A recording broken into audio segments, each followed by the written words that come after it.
Welcome back, students, to the second part of my lecture on Agatha Christie's novel, The Murder of Roger Ackroyd. This lecture is obviously meant for the students of semester 6.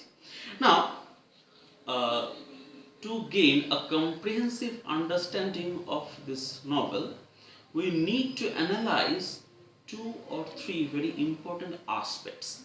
Number one of them is the aspect of deception and secrecy. You see, deception and secrecy are two broad underlying themes existing below the surface of this novel. The novel suggests that deception as an universal truth.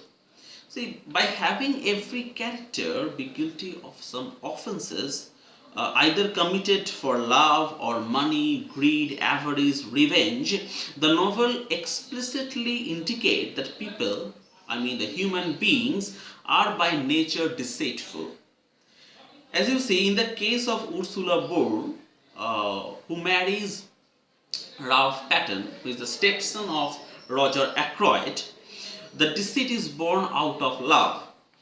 Simultaneously, on the other hand, Major Blunt also professes love for Flora Ackroyd, who is very interestingly engaged with Ralph Patton because Ralph's marriage with Ursula was kept secret.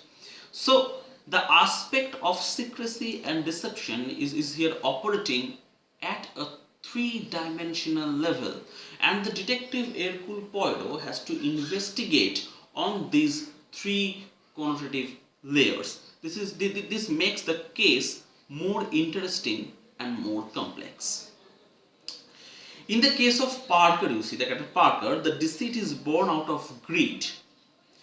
Regardless of the cause, deceit, as the novel puts forward a very interesting argument, is the natural human impulse.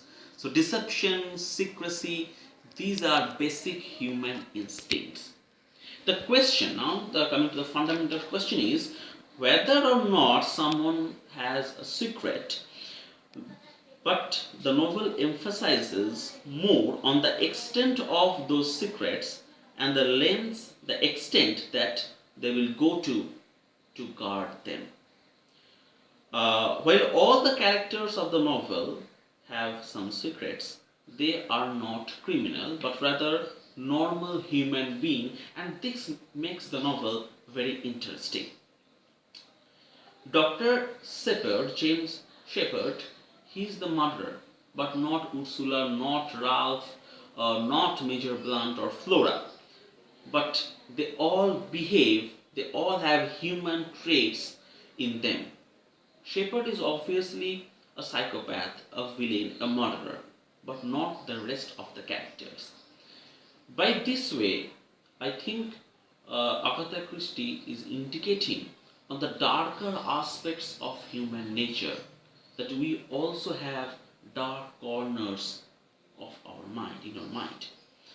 So, you see, Flora, she also keeps the secret that she never actually said good night to her uncle Roger Ackroyd before he was murdered, which prevents the investigators, the detective Hercule Poirot, from determining an accurate time of death for Ackroyd, and thus the suspicion is thrown towards other characters.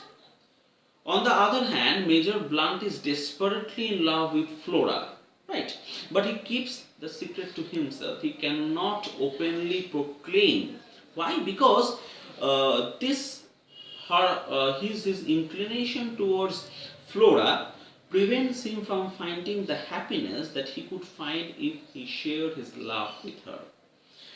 It is only when Hercule Poirot convinces him to proclaim his love for Flora, he finally opens up to her, and they subsequently got engaged. Now, this is question number one. Question number two in your exam can come focusing on the narrative strategy of this novel. This is, I think, one of the most important aspects of Christie, because here we are introduced to a unique narrative device or technique where the narrator is himself the murderer, where the narrator is himself the criminal, a villain. And the narrator is not only deceiving the detective, on the other hand, the narrator is also deceiving us, the readers. So the aspect of deception is operating at a two-way level. The novel diverges from a typical Poirot story with the introduction of Dr. Shepard's as the character as the narrator, because Shepard not only lacks the good qualities from Hastings, Captain Hastings is the associate of Hercule Poirot, but he is not present in this novel as he had gone to Argentina to pursue his married life. So Poirot here quickly adopts Shepard as a companion or a chronicler, but ultimately Shepard proves to be the anti-Hastings because it is revealed that he is the murderer, right? So, in a typical mystery novel, the reader does not know who is the murderer or who is the criminal till the very end. And this also happens in this case. But remind you that in the class I have discussed the 20 set of Van Dyne's rule, and in one of the rules Van Dyne had stated that the readers cannot be deceived, or in the other way, the narrator can never conceal, can never hide certain things from the reader, because the fundamental rule of detective fiction is that the detective and the reader must get equal opportunities to solve the crime. And if the reader is successful to solve the crime before the detective, then the text will emerge as a failed detective text. But that never happens. But see, this novel, in this aspect, in this regard, is definitely deviating from the established pattern of storytelling. Now, on the other way, the novel follows the typical patterns of mystery novel. How? Because with an unexplained death, cast of suspects, and the brilliant detective who solves the crime, Dr. Shepard is the novel's narrator, a seemingly genial, trustworthy, at least in, till the first couple of chapters, through the thorough chronicler of the story. Now, for Ackroyd's murder, indirectly he is responsible for Mrs. Ferrar's death or suicide, and ultimately responsible for his own suicide. So, three murders happening. Mr. Ferrar, who is dead before the starting of the novel, and it turns out that the death has been caused by Mrs. Ferrar. She is being blackmailed by Dr. Shepard. She committed suicide. It is revealed to Roger Ackroyd. She is murdered by Shepard. And when this intricate nexus of crime and deception is exposed to the detective Hercule Poirot, Dr. Shepard committed suicide. So 4. There are references to 4 deaths. Very striking. And you see, the reader takes Dr. Shepard's innocence for granted during the novel and bestows on him an implicit trust. So too does Poirot in the initial chapters, in the initial stage of the novel. But what is very distinct to Poirot is that he is objective, whereas the other characters are subjective.